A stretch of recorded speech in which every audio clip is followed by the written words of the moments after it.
On a quiet winter morning, the village believed it understood Alderwick Hall. Tea was poured, habits followed, and time appeared obedient. Yet Miss Marple sensed a pause beneath the calm, a hesitation no one else named. She noticed small manners, unfinished sentences, and a clock that refused to move forward. In such moments, she knew that ordinary days sometimes hide decisions that cannot be undone before they quietly shape fate. Chapter 1. The village learned of things before they were announced, and that morning it learned something was amiss at Alderwick Hall. It traveled first as a softness in voices at the bakery, then as a pause in the butcher's usual cheer, and finally as a half-sentence left unfinished at the post office window. Miss Marple noticed it at once, for she had long understood that unease announces itself quietly, like a draft slipping under a door before anyone thinks to close it. The pale winter sun lay low over the hedges as she made her way up the drive, her steps unhurried, her expression pleasantly receptive. Alderwick Hall stood as it always had, proper and contained. Yet there was a feeling about it that morning, of something holding its breath. The front door was opened by Mrs. Harrowby with a politeness that arrived a moment too late, as though she had been listening elsewhere before remembering her duties. Her greeting was warm enough, but her eyes moved quickly, not resting anywhere long, and Miss Marple observed this without comment. Inside, the drawing room had been arranged for tea with careful symmetry. Cups aligned, napkins folded with precision. The fire coaxed into a respectful glow. Miss Marple took her seat where the light fell gently across the room, not because she preferred the warmth, but because it allowed her to see faces more clearly. Mrs. Harrowby moved briskly between the table and the sideboard, her movements efficient but faintly restless, the cups making the softest sound as they were set down. It was the clock that drew Miss Marple's attention first. The grand long case stood against the far wall, its polished wood reflecting the firelight. It had always been a point of pride in the house, spoken of often and dusted more carefully than most furniture. Now it stood silent, its hands fixed at a precise 9:05. Miss Marple noticed at once that no one looked at it directly. Their glances slid away, as though the clock were something impolite to stare at. Mrs. Harrowby, following Miss Marple's gaze, let out a small sound that was almost a laugh. She remarked that the clock had a temper, and that it stopped whenever it pleased, no matter how often it was tended. Her words were light, but her hands tightened around the teapot, and her eyes flicked toward the closed study door across the hall, before she seemed to realize what she was doing. Miss Marple accepted her cup with thanks, and made a gentle comment about old mechanisms being rather like people, set in their ways. Mrs. Harrowby smiled, though it did not quite reach her eyes. The vicar's wife arrived moments later, trailing the comfortable scent of wool and cold air. She brought with her the soft murmurs of church news, delivered in that careful tone that pretends to be casual. Miss Marple listened as she spoke of choir arrangements and the difficulty of finding reliable volunteers, then allowed the conversation to drift, as it inevitably did, toward Mr. Gideon Alderwick. It was said that he had been unusually firm at the last committee meeting, and that he had declined a suggestion without explanation, a thing that had not been forgotten. It was also said, in a voice lowered just enough to suggest importance, that changes had been made to his affairs, and that not everyone was pleased. Miss Marple stirred her tea, slowly, and observed the way Mrs. Harrowby paused at certain words, as though they brushed against something sharp. The housekeeper busied herself with the sugar bowl, though no one had asked for more. Miss Marple noted that the study door remained closed, its handle polished to a dull shine that suggested frequent use. She also noticed the faint smell of boot polish in the room, out of place among the tea and wood smoke. As the conversation unfolded, small details presented themselves without haste. The clock had stopped at the same minute the previous evening, it was said, and no one had thought it urgent to wind it again. The repairman had been sent for once already, and his visit had not been remarked upon beyond a mild complaint about expense. Miss Marple filed these things away, not because they were remarkable in themselves, but because of the way they were spoken. Each detail was delivered with care, as though placed deliberately on the table, rather than allowed to fall there naturally. Mrs. Harrowby set down a plate of biscuits and apologized for the plainness of them, though they were no plainer than usual. Miss Marple thanked her and observed that her hands bore a faint smudge of something dark near the thumb. It was easily missed, and Miss Marple did not mention it aloud. Instead, she glanced again at the base of the clock and noticed a similar mark there, a dull smear against the wood, where a shoe might have pressed for balance. The mark was not old. It had not yet been dulled by dust. A moment later, footsteps sounded in the hall, measured and confident. Mr. Gideon Alderwick entered the room with a smile that was practiced enough to appear sincere. He greeted his guests with warmth, his voice even, his manner calm. Miss Marple observed that his eyes went briefly to the clock, before returning to the faces around him. He remarked lightly that time, like loyalty, could be persuaded, and laughed in a way that invited agreement without quite reaching for it. Miss Marple met his gaze and returned his smile with one of her own, mild and attentive. She remarked that persuasion was often less effective than patience, and he inclined his head as though amused by the thought. As he took his seat, Miss Marple noticed a faint tension in his shoulders that eased only once he was settled, his back to the clock. The tea continued, and with it the gentle rhythm of village talk. Someone mentioned the cold, another the state of the roads. Mrs. Harrowby poured again, her movements steadier now that her employer was present. Miss Marple listened and watched, noticing the subtle changes that passed through the room. The vicar's wife softened her tone when addressing Mr. Alderwick, though she did not soften her words. Mrs. Harrowby spoke less, and when she did, her sentences were shorter, as though trimmed of anything unnecessary. At one point, Miss Marple rose to admire a small painting near the clock, an excuse that allowed her to stand close enough to observe the case more carefully. She noticed the faint scrape on the floor beside it, the kind made by a shoe turning quickly. She also noticed that the clock key was not where one would expect it to be. The absence was small, easily overlooked. But absence, Miss Marple knew, often spoke more clearly than presence.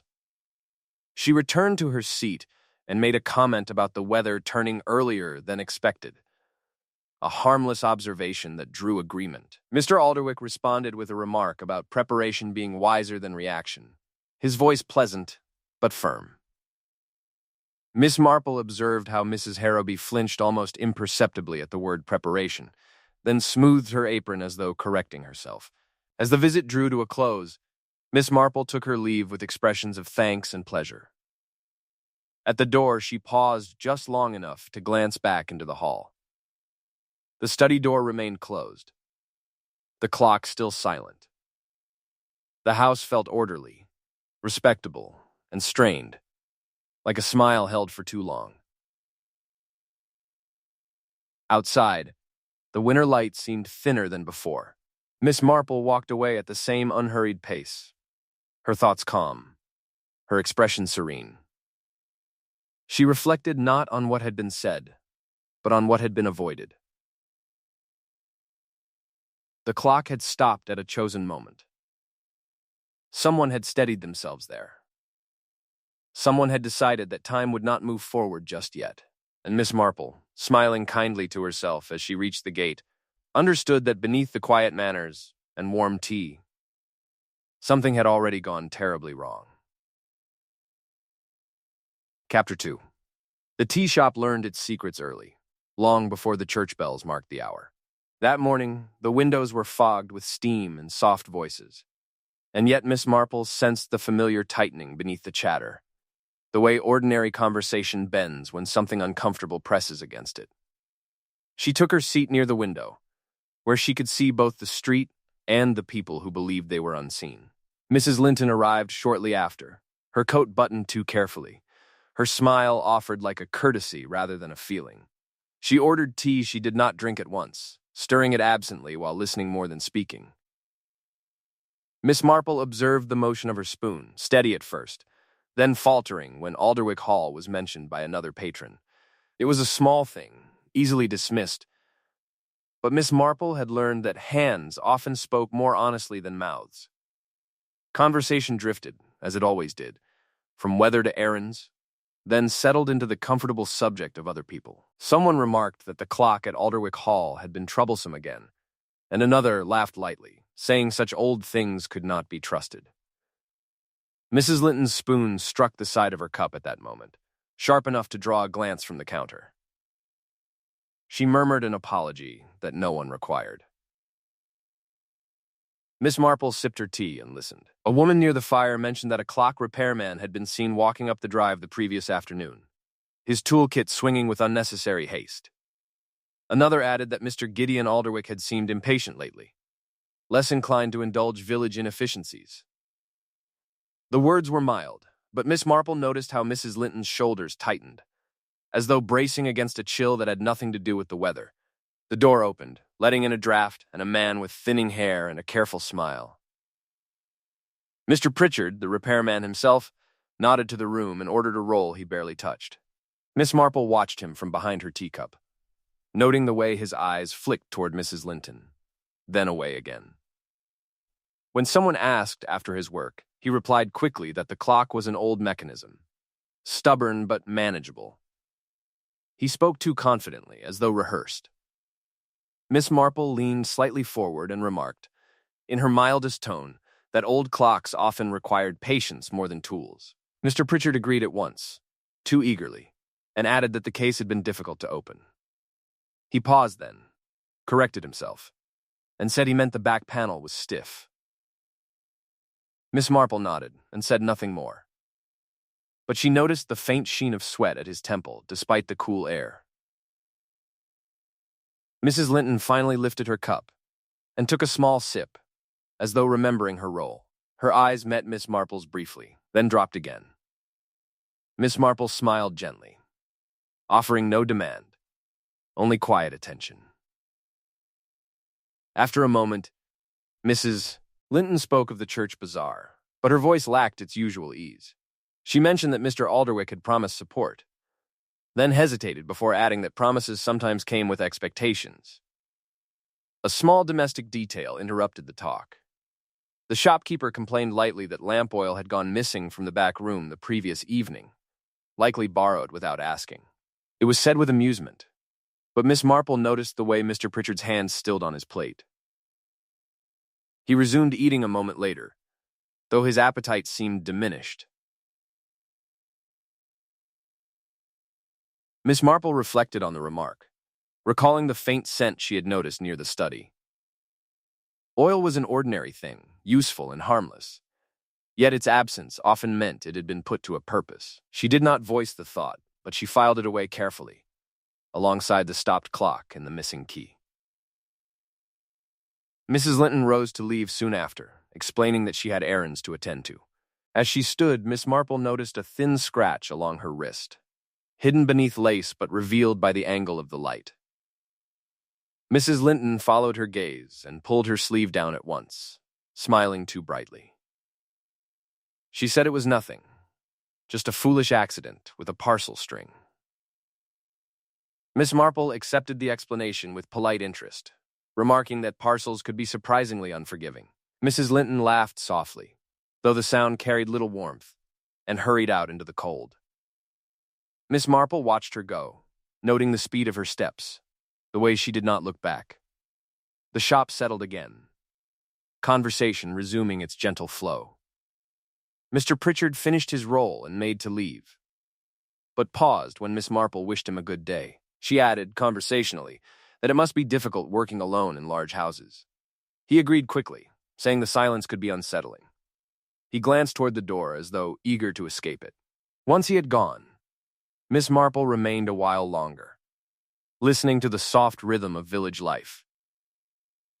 Someone mentioned seeing lights at Alderwick Hall late the previous night, though the household usually retired early. Another dismissed it as imagination. Miss Marple thought of the servant corridor bell, rung rarely and only for need, and wondered who might have required attention at such an hour. She finished her tea and rose, thanking the shopkeeper, who remarked that Miss Marple always chose the quietest corner. Miss Marple smiled, and replied that quiet corners heard the most interesting things. Outside, The cold air sharpened her thoughts. She walked slowly, considering the fragments she had gathered. A stopped clock, a hurried repair, oil out of place, a scratch concealed. None of it demanded alarm on its own. Yet together they formed a pattern that unsettled her. As she passed the post office, she overheard a whispered exchange about money owed and patience wearing thin. Names were not spoken, but the tone was enough. Miss Marple did not pause, but the words followed her like an echo. By the time she reached her gate, the village seemed unchanged, tidy and reassuring. Yet Miss Marple felt certain that beneath its calm surface, something strained against restraint. Someone had acted, perhaps not fully aware of the consequences, believing routine would hide intention. She paused before going inside, glancing back toward Alderwick Hall, its roof just visible beyond the hedges. The clock there remained silent, holding its chosen minute. Miss Marple understood then that silence, like time, could be arranged. And Miss Marple, smiling kindly, despite the chill, knew that the smallest domestic accidents were beginning to tell a far more dangerous story. Chapter 3. Sunday carried its own rhythm, and the village followed it without thinking. Bells rang with familiar restraint, coats were brushed and buttoned, and conversations softened as though the air itself insisted on civility. Miss Marple arrived at the church just as the doors were opened, noting the way people paused before entering, each one carrying private thoughts that did not belong to prayer. She took a seat where she could see the aisle clearly, not from habit, but from instinct. It was there she noticed how Mrs. Linton chose a place near the back, her posture rigid, her eyes fixed on the hymn book, as though it required constant supervision. Julian Alderwick arrived moments later, greeting acquaintances with a brightness that seemed slightly overworked. He laughed easily, yet Miss Marple observed that his gaze did not linger on any face for long. The service unfolded with its usual calm, the words flowing gently over the congregation. Miss Marple listened, but she also watched. She saw how Mrs. Harrowby entered late and stood near the door, as though uncertain whether she belonged inside or out. When the vicar spoke of patience and stewardship, there was a faint shift among the pews, a collective adjustment that suggested the words touched closer than expected. After the final hymn, the village gathered in the churchyard, where sunlight filtered weakly through bare branches. Conversations resumed, careful at first, then more freely as people warmed to one another. Miss Marple joined a small group near the gate, her presence welcomed without ceremony. The vicar's wife spoke of upcoming arrangements, her tone brisk but pleasant, and mentioned in passing that Mr. Alderwick had declined to sponsor the spring repairs. The remark was delivered lightly, but Miss Marple noticed how it landed. Julian's smile faltered for a fraction of a second before he recovered, offering a comment about changing priorities. Mrs. Linton said nothing, though her hands tightened around her gloves. Mrs. Harrowby looked away, focusing her attention on a distant hedge. As the group shifted, a child's voice cut through the polite murmur. Little Maisie, flushed from running, tugged at her mother's sleeve and announced that she had seen a man at Alderwick Hall very late the night before. Her words were met with gentle laughter, someone remarking that children imagined all sorts of things. Miss Marple watched Maisie closely and saw no sign of embellishment. Miss Marple bent slightly and asked in her mildest voice what the man had been doing. Maisie said he was standing very still by the tall clock, as though listening. She added that it had been very quiet, and that she remembered the moment because the servant bell rang just after, sharp and lonely in the dark. Miss Marple thanked her kindly and straightened, aware that several adults had gone quiet. The vicar's wife laughed softly and suggested that clocks could not listen, but her voice held a faint tension. Miss Marple smiled and remarked that houses often had their own habits, learned over many years. The conversation moved on, but the mood had shifted, a subtle tightening that did not loosen again. Later, at the vicarage, tea was served in the small sitting room where sunlight struggled through lace curtains. Miss Marple accepted her cup, and listened as the women settled into comfortable chairs. Mrs. Dane spoke of parish matters, her words flowing smoothly until she mentioned Gideon Alderwick's recent efforts to keep certain matters quiet. She did not elaborate, but her tone suggested both approval and unease. Miss Marple noticed how Mrs. Harrowby stiffened at the mention of secrecy, her teacup hovering just above its saucer. She set it down carefully, though a small drop of tea escaped and darkened the cloth. She did not apologize, simply dabbed at the spot with unnecessary precision. A gossip remark surfaced naturally, as gossip always did. Someone mentioned that Gideon had been protecting a young man from embarrassment, though opinions differed on whether it was kindness or calculation.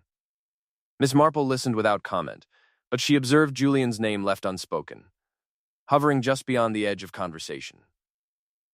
Miss Marple remarked gently that protection often required sacrifice.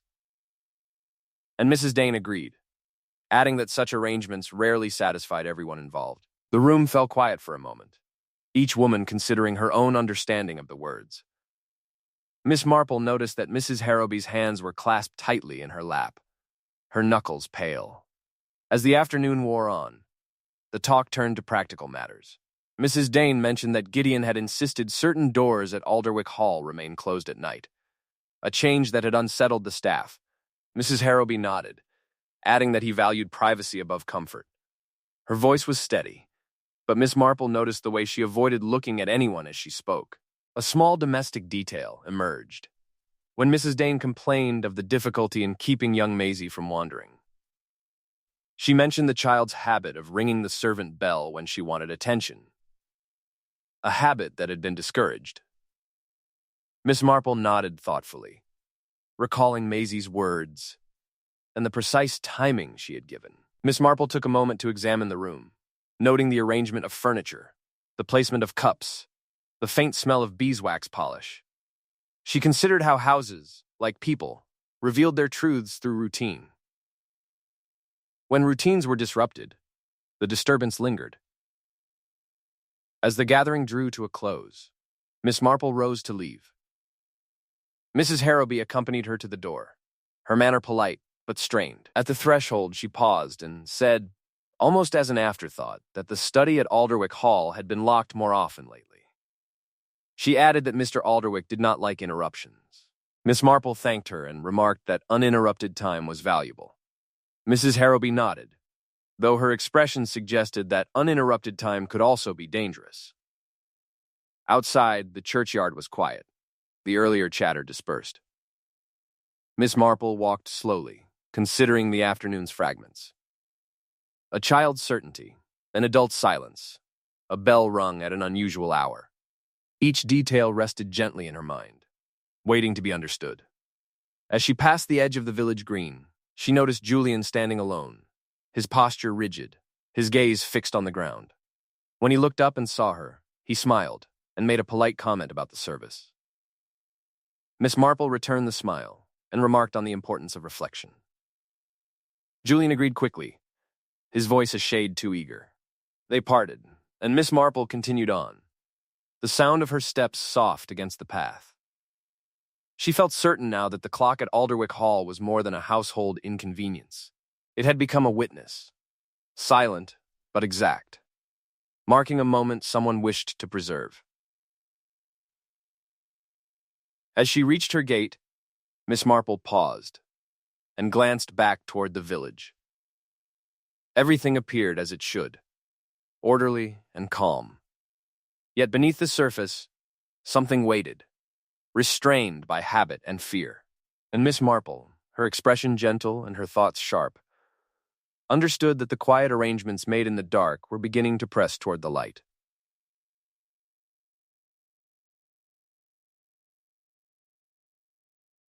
Chapter 4. There are houses that welcome the afternoon, and there are houses that seem to tolerate it. Alderwick Hall did neither. When Miss Marple returned that day, the quiet felt arranged, as though someone had carefully placed it in each room and expected it to remain obedient. Even the air seemed to pause before moving, carrying with it the faint scent of polish and something sharper beneath. Mrs. Harrowby received her at the door with practiced courtesy. Her voice was steady, her smile correct.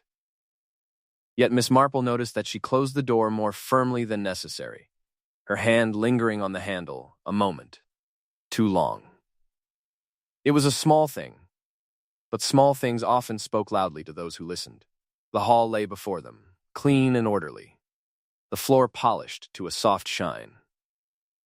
Miss Marple's eyes moved, not searching, but noticing. The long case clock stood where it always had, tall and silent, its hands still fixed at that precise minute.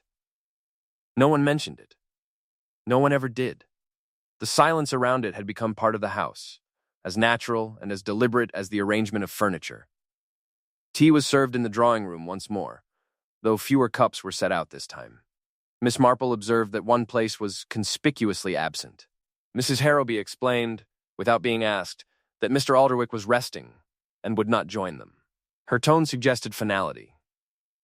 Yet there was an undercurrent of something unresolved, like a sentence left unfinished.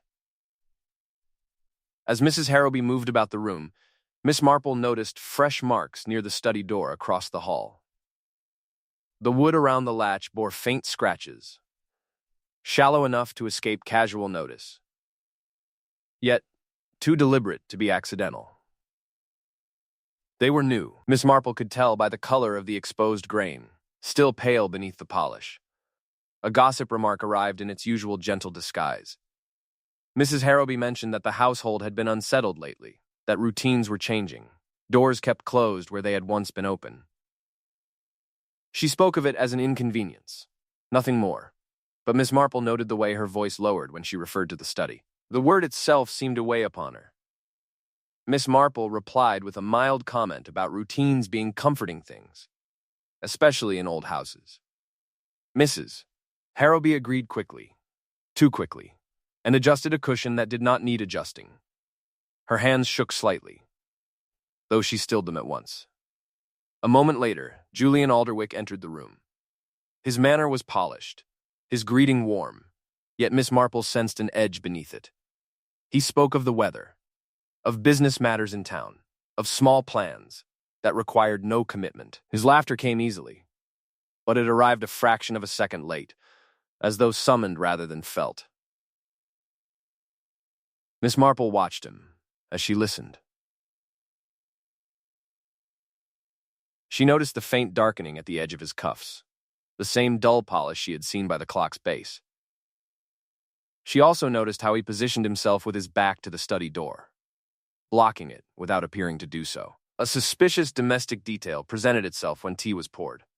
The jug, clear and spotless, carried a faint bitter scent beneath the tea's warmth. Miss Marple noticed it immediately, though she made no remark.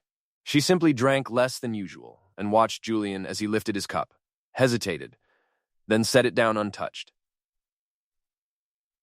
Conversation drifted, careful and restrained. Julian mentioned that his uncle had been particular lately, insisting on privacy and quiet. He spoke of it with indulgent affection, yet Miss Marple heard irritation beneath the words. She observed how Mrs. Harrowby's shoulders tensed at the mention of privacy, then relaxed again as though she had learned to release tension quickly. Miss Marple rose after a time and moved toward the mantel, commenting pleasantly on the room's warmth. From there, she could see the clock more clearly.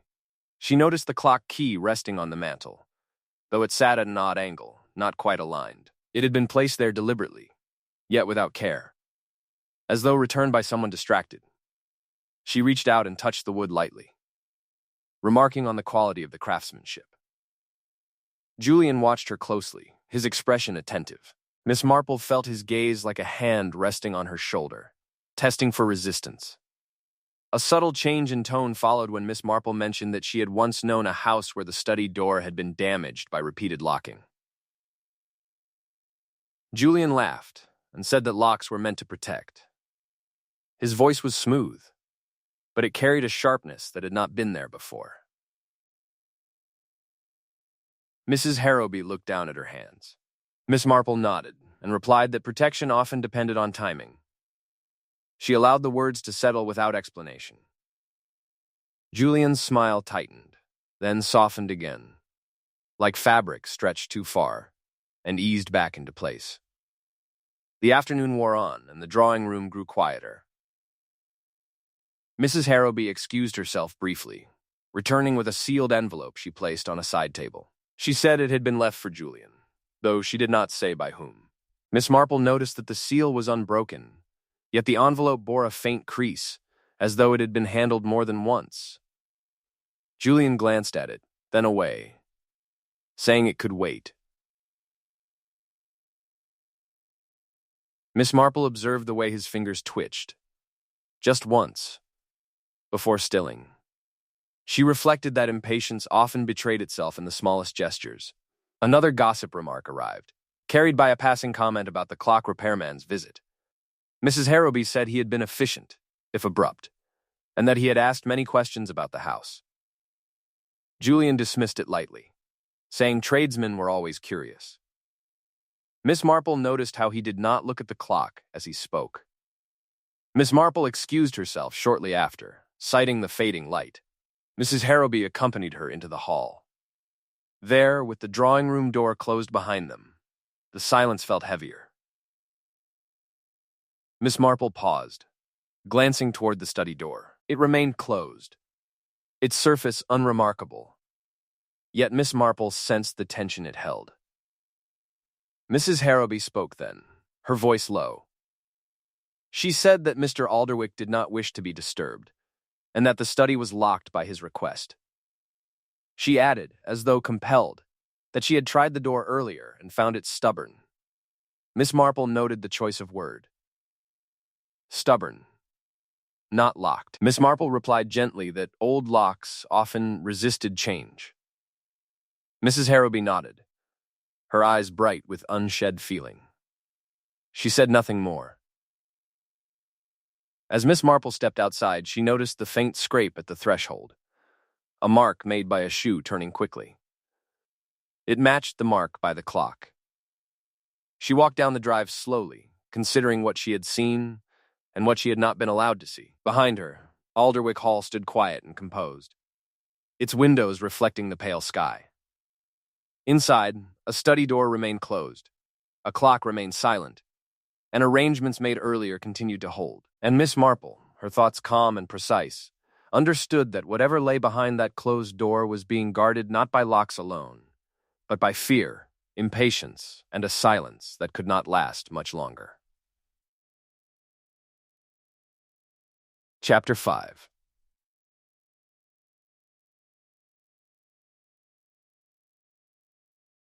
The bells rang that morning with a steadiness that felt rehearsed. They did not hurry, nor did they linger, but the village noticed the sound all the same, because it arrived before anyone expected it to. Miss Marple paused at her window when she heard them, sensing at once that the order of things had shifted. Bells did not ring at that hour without reason. The news reached her before she reached the green. It traveled softly, as village news always did, wrapped in lowered voices and careful phrasing.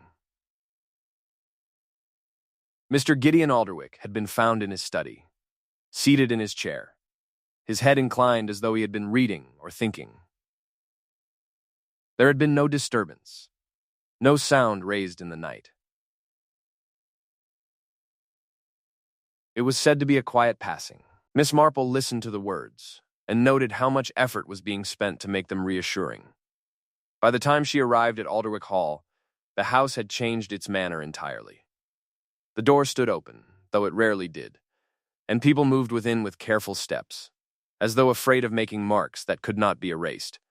Mrs. Harrowby stood just inside, her posture rigid, her face composed with the sort of control that arrives after a long night without rest. She greeted Miss Marple with a nod rather than words, then stepped aside. The hall felt colder than before. The long case clock still stood silent, its hands unchanged, as though it had refused to acknowledge what had happened. Miss Marple noticed at once that no one looked at it. Their gazes moved around it, carefully avoiding the tall wooden presence that seemed to occupy more space than it had any right to. The study door was open now. Miss Marple paused at the threshold, not from reluctance, but from respect. Inside, the room was orderly to the point of discomfort. Gideon Alderwick sat in his chair beside the desk, his posture neat, his expression composed. There was no sign of struggle, no disarray. It was the kind of scene that invited acceptance rather than questions. Miss Marple observed quietly. She noticed the way the chair had been angled slightly away from the desk, as though adjusted by someone else. She noticed the desk blotter, newly placed, its edges too straight. The inkstand sat precisely where it should, but the papers beneath it bore faint impressions that did not match their current arrangement.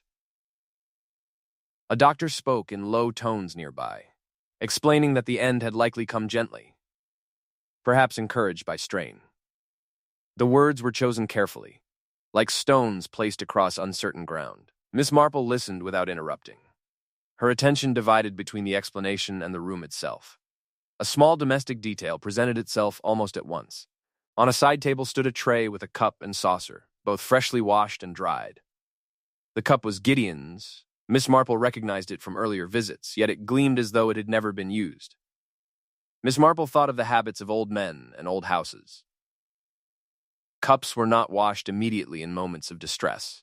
They were left, forgotten. Cleanliness, she knew, often followed intention. Mrs. Harrowby spoke then, her voice steady but subdued. She explained that she had found Mr. Alderwick that morning, when he did not come down as usual. She described the moment with precision, yet Miss Marple noticed how her account moved quickly past certain details, as though they caused discomfort. When asked about the previous evening, she said only that Mr. Alderwick had asked not to be disturbed. Julian stood near the window, his face pale, his hands clasped behind his back. He spoke politely when spoken to, expressing appropriate sorrow. Miss Marple observed that he did not approach the body. He remained where he was, as though proximity might demand something he was not prepared to offer. A gossip remark arrived quietly from the hall, carried in by a whisper that had not been properly contained. Someone mentioned that Gideon had argued with Julian the night before, voices raised just enough to be heard. Another voice replied that arguments were common and meant little. Miss Marple noticed how Julian's shoulders tightened, then relaxed again, like a breath taken and released. The doctor concluded his examination and stepped aside. There was talk of formalities, of arrangements to be made. Miss Marple took this moment to move closer to the desk.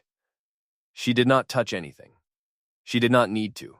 She noticed the faint ring left by a cup on the polished surface, partially wiped, as though someone had changed their mind halfway through cleaning. Another suspicious domestic clue revealed itself in the wastebasket beneath the desk. It contained only one item, a folded cloth, slightly damp. Miss Marple knew at once that it had been used for wiping, not dusting. She glanced toward the jug on the sideboard and caught the faint bitter scent again, sharper now in the cooler room. Miss Marple reflected on the ordinary nature of such items. A jug, a cloth, a cup, all harmless in themselves, yet capable of carrying meaning when placed in the wrong order. She thought of the stopped clock, the precise minute held fast, and wondered who had decided that time should pause there. As the morning wore on, more villagers arrived, each bringing condolences and quiet curiosity.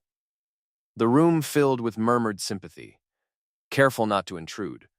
Miss Marple listened as names and possibilities floated just beneath the surface of conversation.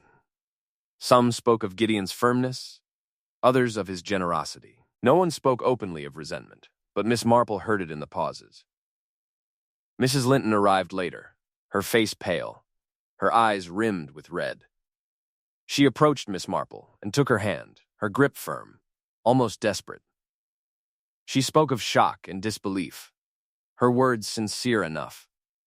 Yet Miss Marple noticed the faint scratch on her wrist once more, now hastily covered with a glove. When Mrs. Linton glanced toward the study, her breath caught briefly before she mastered herself. A subtle change in tone marked the room when the clock was mentioned. Someone asked whether it would be repaired now. Mrs. Harrowby replied that it could wait. Her voice was too sharp for the question, and she immediately softened it, adding that there were more important matters. Miss Marple thought of how often what could wait was what mattered most. Julian excused himself at one point, stepping into the hall. Miss Marple watched him go, noting the speed of his walk. the way he did not look back. Moments later, she heard the faint sound of the servant bell, rung once, and then stilled. The sound carried through the house like a held breath. Miss Marple turned her attention to the study door again. She noticed the faint marks near the latch more clearly now in the daylight. They told a story of force applied with restraint, of someone unwilling to leave visible damage yet determined to gain entry. She wondered who had needed to enter, and at what hour. As arrangements were discussed, Miss Marple offered her assistance where appropriate, her manner gentle and unassuming. She asked small questions that seemed to serve practical purposes, yet each answer added another piece to the quiet pattern forming in her mind. By midday, the house felt exhausted. People spoke less. Movements slowed. Miss Marple took her leave with words of comfort, her presence accepted as a natural part of the proceedings. At the door, she paused and looked back once more at the hall. The clock remained silent. The study stood open now, its secrets momentarily exposed, yet not understood. The arrangement of things suggested care, calculation, and a desire for order even in endings. Outside, the winter air felt sharp and clean. Miss Marple walked slowly, her thoughts steady. She did not doubt that what had occurred would soon be accepted as natural by many. It was an easy explanation, and easy explanations were comforting.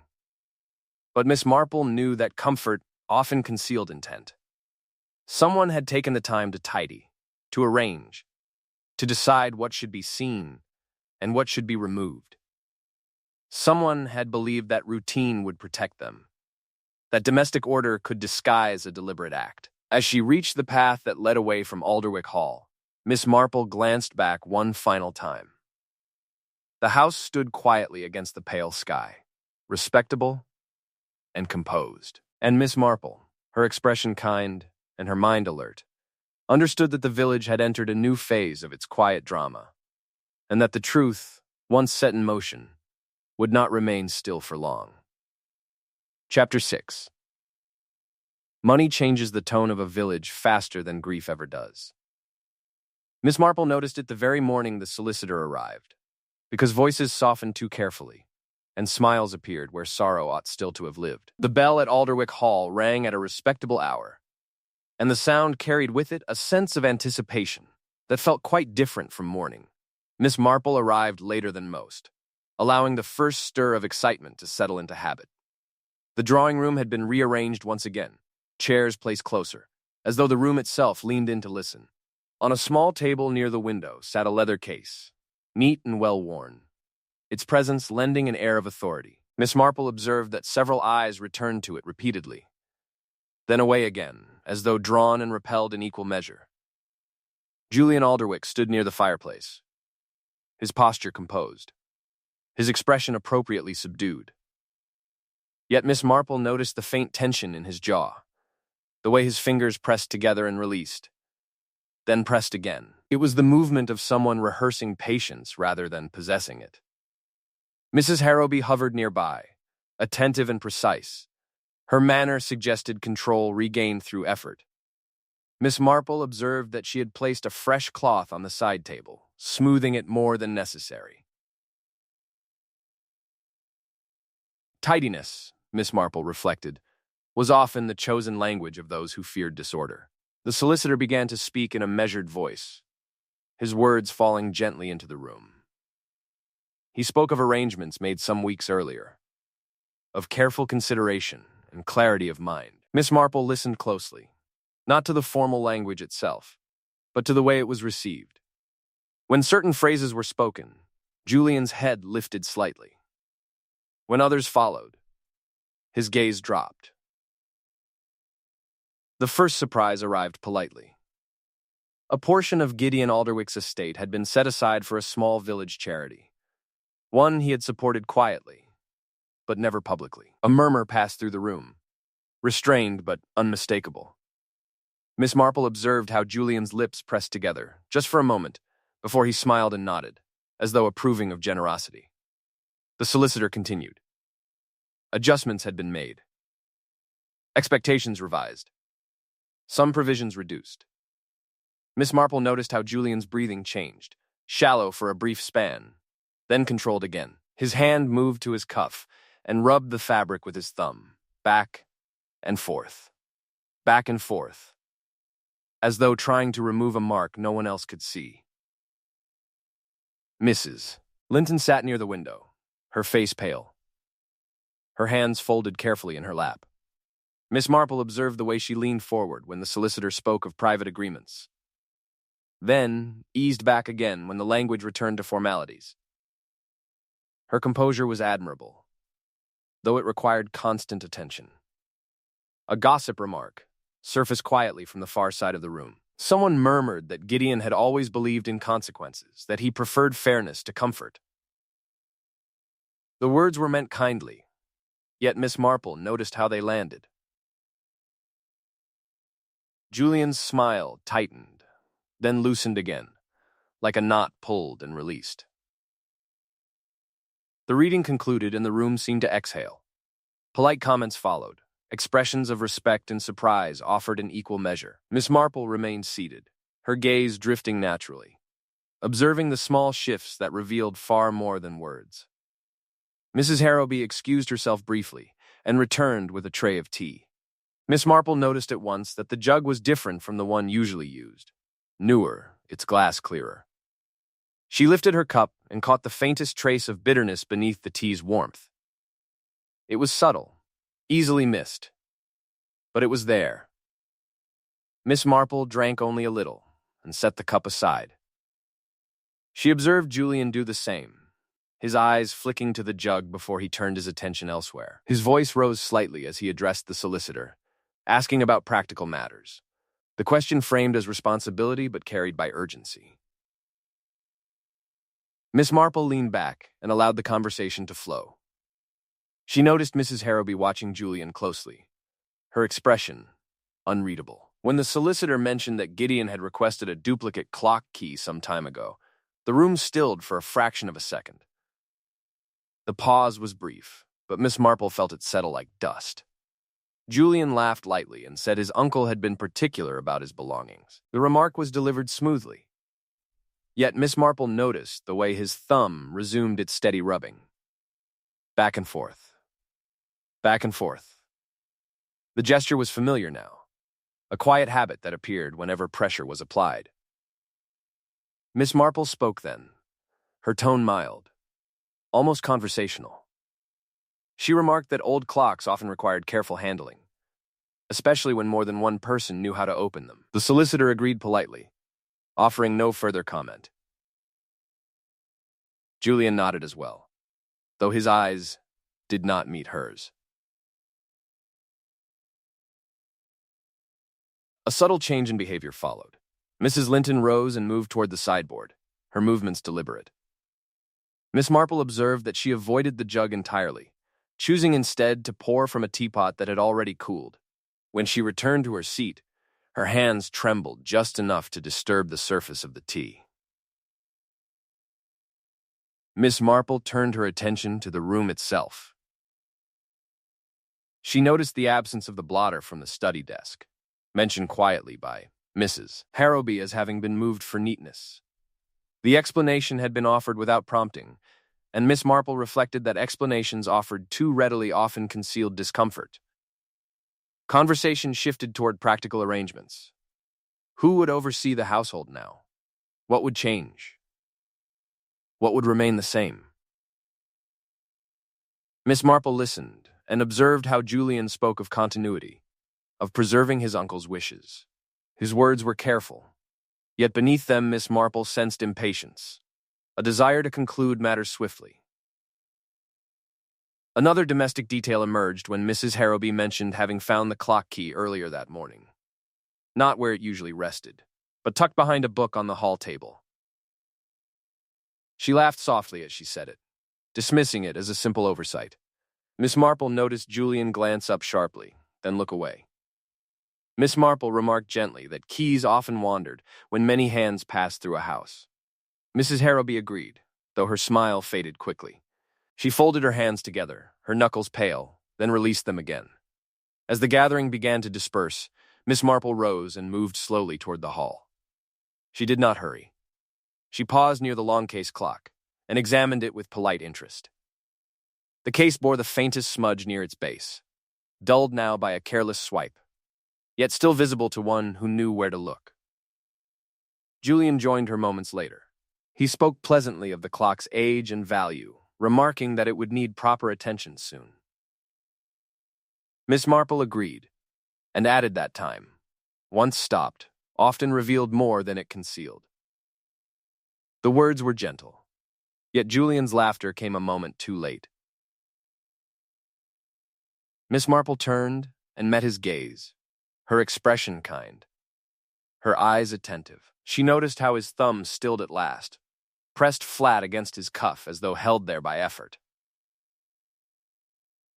For a brief instant, something flickered across his face. Not anger, not fear, but calculation. In the doorway, Mrs. Linton paused as she passed, her voice low. She said that Gideon had spoken to her shortly before his passing, that he had been firm, even stern. She added that he had said he would ruin her by Tuesday if she did not comply. The words were delivered quietly, without drama, yet they settled heavily in the air. Miss Marple thanked her for the confidence, her expression unchanged. She thought of leverage and protection, of quiet arrangements made behind closed doors. She thought of the clock holding its chosen minute, and the bell rung at precisely the right time.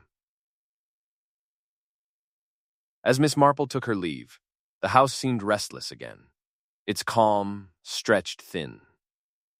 Outside, the afternoon light slanted across the drive. Long and pale, Miss Marple walked slowly, considering the pattern that had begun to form with increasing clarity. A duplicate key. A timed silence. A habit of tidying that erased traces too quickly. A young man pressed by debts and threatened with exposure. None of it yet demanded certainty, but together they suggested intent rather than chance. Miss Marple reached the gate and paused, glancing back once more at Alderwick Hall. Inside, arrangements continued, voices low, decisions made. The clock remained silent, but not forgotten. And Miss Marple, her smile gentle and her thoughts sharp, knew that someone in that house had begun to realize that order alone would not protect them, and that the quiet pressure of truth was drawing steadily closer. Chapter 7. The village had settled into the peculiar calm that follows explanation.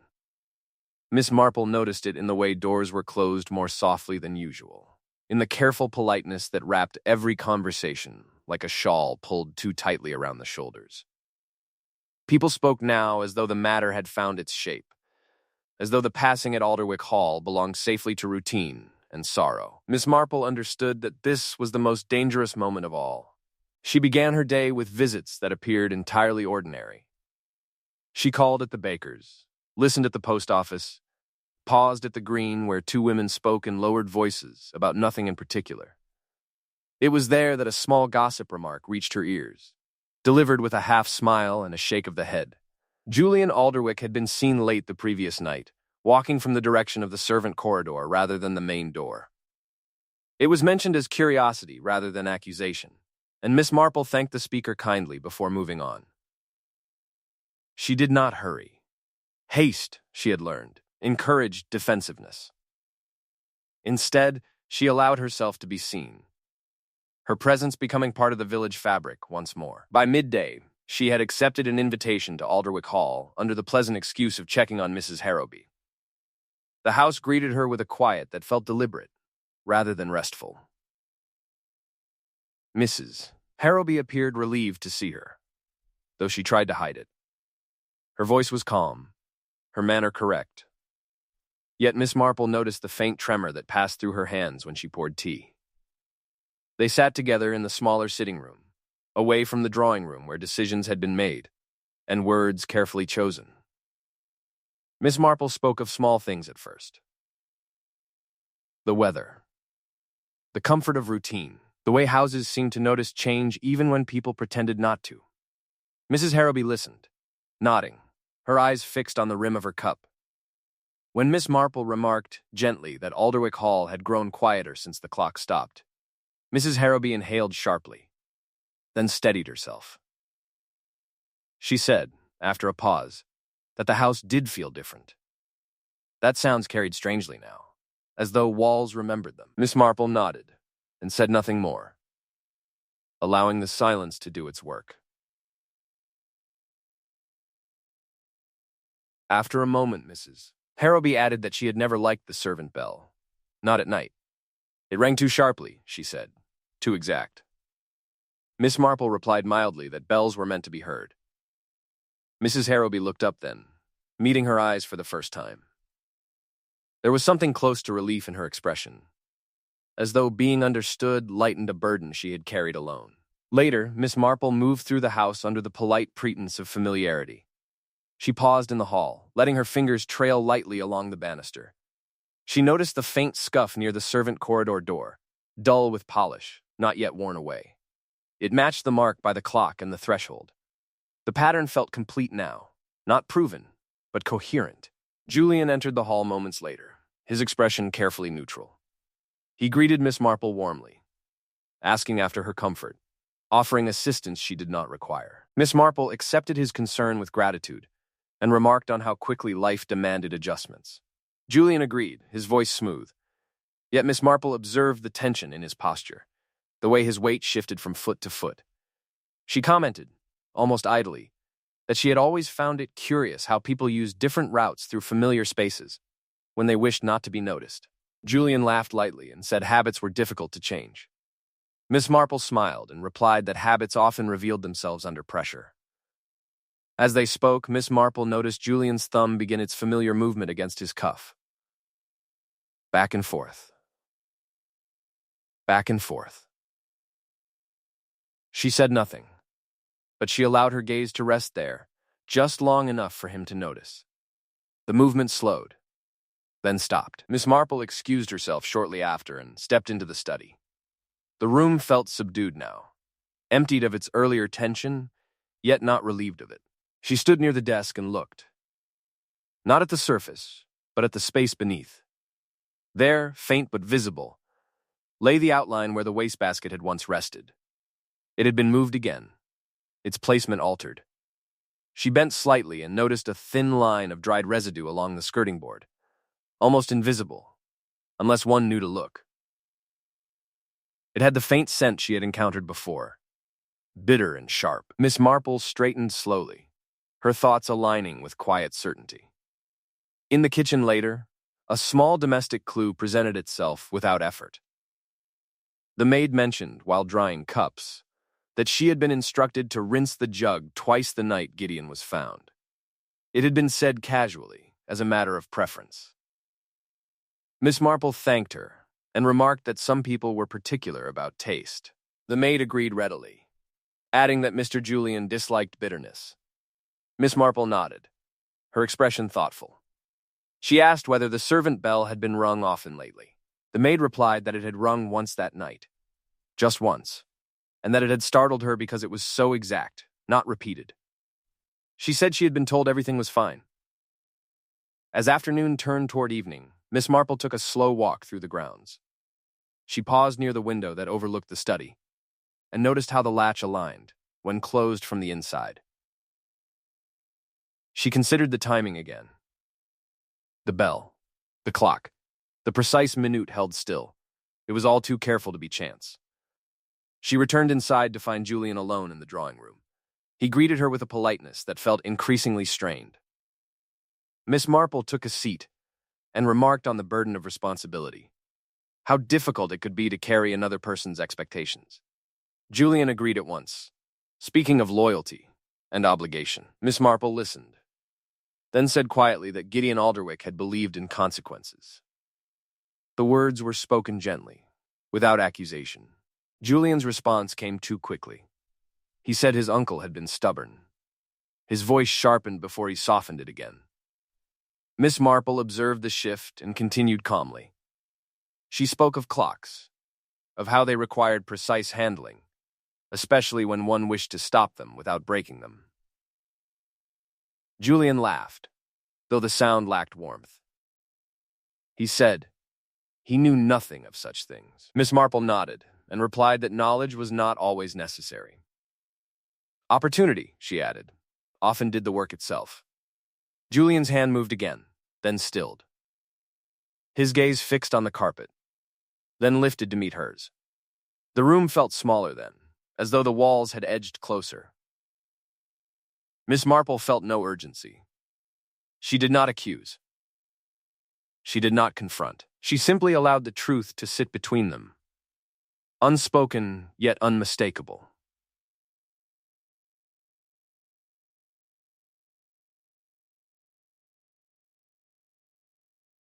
Julian rose abruptly and excused himself, his movements abrupt despite his careful words. Miss Marple watched him leave, her expression unchanged. She felt no satisfaction, only confirmation. As she prepared to leave the house once more, Mrs. Harrowby stopped her in the hall. Her voice was low, almost a whisper. She said she had found the duplicate clock key earlier that afternoon, hidden behind the books in the study. She had not told Julian. She did not know why. Miss Marple thanked her and said that sometimes people acted wisely without understanding how. Mrs. Harrowby nodded, her eyes bright, and watched Miss Marple go. Outside, the evening light settled gently over the village. Miss Marple walked slowly, her thoughts calm. The pattern was complete now, every piece resting where it belonged.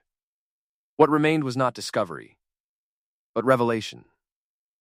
She paused at the gate and glanced back toward Alderwick Hall. Somewhere inside, someone waited, believing that silence and order would still protect them. And Miss Marple, her smile kind and her mind certain, knew that by this time tomorrow, the clock would begin to move again, and with it, the truth would step fully into the light. Chapter 8. The request for tea arrived like any other, written in a steady hand, and delivered with courteous timing. Miss Marple had chosen the hour carefully, late enough for the day's obligations to have thinned, early enough that no one could claim fatigue. By the time the guests gathered at Alderwick Hall, the winter light was already leaning toward evening, softening edges and encouraging reflection. The drawing room had been prepared with deliberate comfort.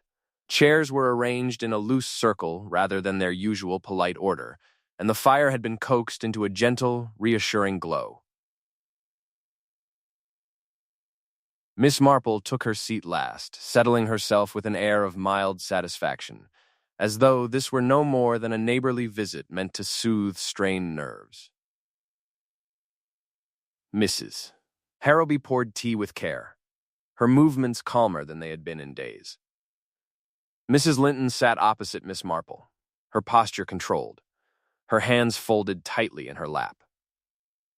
Julian Alderwick stood for a moment near the mantel before taking his seat, his expression composed, his smile ready. Miss Marple began with a simple remark about how houses remembered things long after people believed them forgotten. She spoke lightly, conversationally, and several heads nodded in agreement. Alderwick Hall, she said, had a particularly strong memory, shaped by habit and order. Julian agreed readily, adding that his uncle had always valued precision. His voice was smooth, confident, yet Miss Marple noticed the familiar movement of his thumb against his cuff begin almost at once. Back and forth. Back and forth. She allowed the observation to pass without comment. Miss Marple spoke next of the clock. She mentioned its age, its reliability, and the peculiar nature of its silence. She did not accuse it of wrongdoing.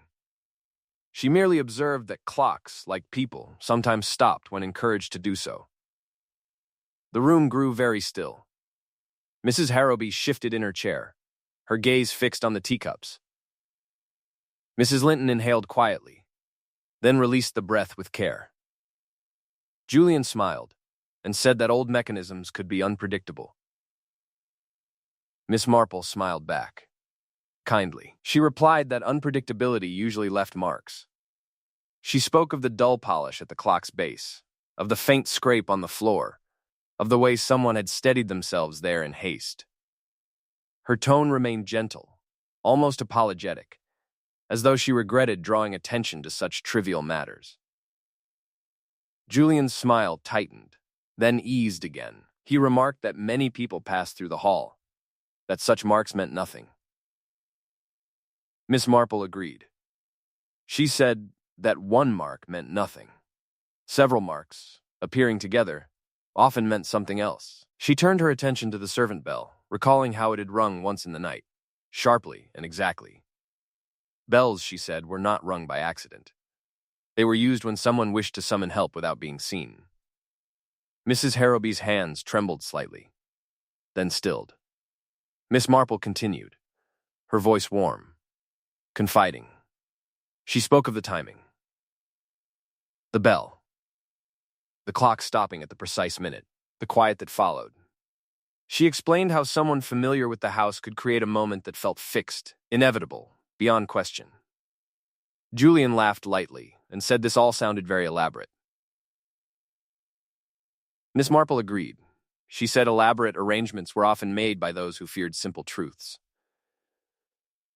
She spoke then of the duplicate clock key, requested weeks before and quietly kept. She described how the clock case could be opened and used to conceal something small, something easily removed later. She did not name it yet. She did not need to. Mrs. Linton's composure cracked slightly at this. Her fingers tightened, and she looked away. Miss Marple noticed but did not press her. Instead, she spoke of the study door, how it had been forced just enough to allow entry without damage, how privacy had been insisted upon to discourage interruption. Julian shifted in his chair. His thumb rubbed faster now, then stopped abruptly when Miss Marple's gaze rested there. Not accusing, simply attentive. Miss Marple moved on to the tea service. She spoke of the jug, rinsed twice, of the faint bitterness that lingered despite careful washing, of the cloth found damp and hidden away.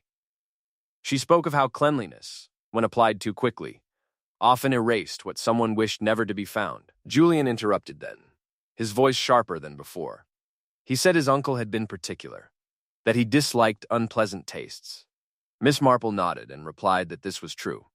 She added that it was precisely why the bitterness had been disguised so carefully, slipped into something familiar, something trusted. The room seemed to draw inward. The fire crackled softly. Indifferent. Miss Marple spoke next of debts, of ledgers, of quiet confrontations held behind closed doors. She described how Gideon Alderwick had believed in consequences, how he had planned to act not out of cruelty, but out of conviction. She did not raise her voice. She did not need to. Julian rose halfway from his chair, then sat again. His face had lost its color. He said none of this proved anything. Miss Marple agreed. She said proof was often built from small certainties rather than grand declarations. She spoke of Julian's habit of rubbing his cuff when under pressure, a habit that had appeared each time a particular subject arose. She mentioned the polish on his shoes, matching the marks by the clock and the hall threshold. Julian's hand fell still, his eyes fixed on the carpet. Miss Marple concluded gently. She explained how the plan had worked. The argument, the threat of exposure, the prepared drink. The clock stopped to mark the moment. The bell rung once to ensure the house remained orderly, undisturbed. The careful cleaning afterward, the arrangement of the body, the expectation that routine would be believed. Silence settled over the room, deep and complete. Mrs. Linton began to cry softly, covering her face. Mrs. Harrowby closed her eyes, as though in relief rather than despair. Julian remained motionless, his composure finally abandoned. Miss Marple did not look at him with triumph. She looked at him with quiet sadness. She said that fear often persuaded people more effectively than reason, and that desperation made careful plans seem safe. Julian spoke then, his voice low and unsteady. He did not deny what she had said. He spoke of pressure, of mistakes, of believing he could control outcomes if he controlled time itself. His words faltered, then stopped. When the constable arrived, summoned earlier with discretion, Julian did not resist. He stood quietly and allowed himself to be led away. his eyes avoiding the clock as he passed it. Afterward, the house felt different. Lighter. The long case clock was wound at last, and when it began to tick, the sound filled the hall with something like reassurance. Time moved forward again. Unburdened, Miss Marple declined further tea and took her leave as the evening settled in. Outside, the village lay calm beneath the fading light, unchanged in appearance, yet subtly restored. As she walked home, Miss Marple reflected that villages survived such moments by absorbing them into routine, by allowing truth to settle gently rather than explode. Alderwick Hall would remember, but it would also heal. She paused at her gate and listened to the distant ticking carried faintly on the air. It was steady now, unbroken, and Miss Marple, smiling kindly as she went inside, knew that order had been returned not by force or noise, but by patience, observation, and the quiet insistence of time itself.